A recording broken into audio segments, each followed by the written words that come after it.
Video games used to be simple, and it all started with the original Nintendo system.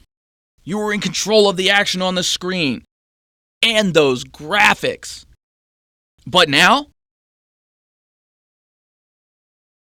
it connects the world and allows for hundreds of players to play simultaneously around the globe.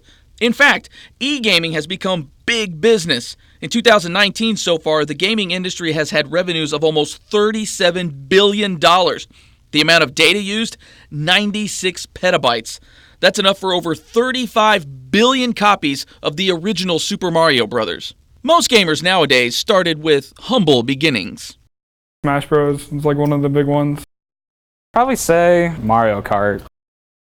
I personally love Pokemon. That's my jam. Definitely rode the Destiny wave with everyone else. What was a hobby and a way to pass time with your friends has now become a full-on sport. Because it's starting to become a serious matter. Oh, very much a sport. There are tournaments that have big-time rewards now.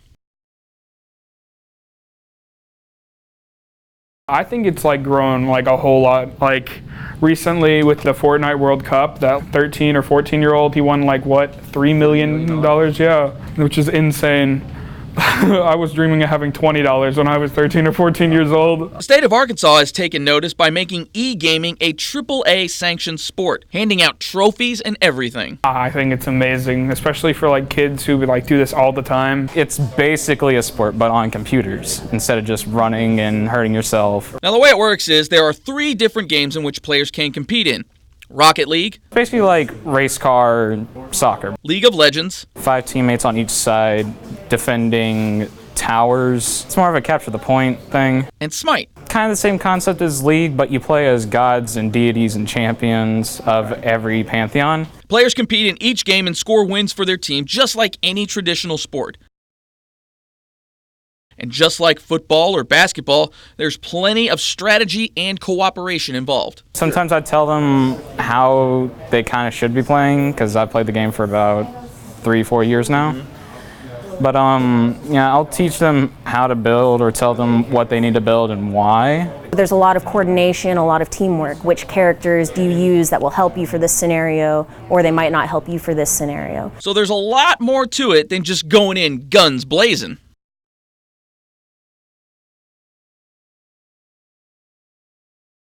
These student athletes put in a lot of time, practicing at least twice a week, but it doesn't end there.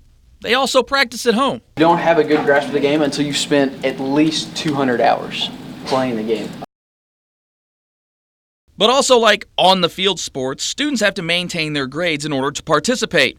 But according to Jacksonville head coach Alexis Smith, it still hasn't quite gained the respect it deserves just yet. It's been a little difficult to have people take us seriously, that this is an actual AAA sport. This isn't just a hobby or something for them to do. It's not a club. It's sanctioned by the AAA. It is an actual sport. I feel like once we get into actual tournaments and not just scrimmages or practices, I feel like the talk about it will get a lot bigger. Esports is taking off, and even colleges are now building facilities dedicated solely to esports.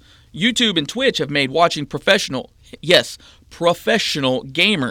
more accessible. I see this becoming the next big thing, honestly. I don't see why this couldn't be something pumped out on ESPN years from now. But for now, here in Arkansas, esports are serious, but not too serious just yet.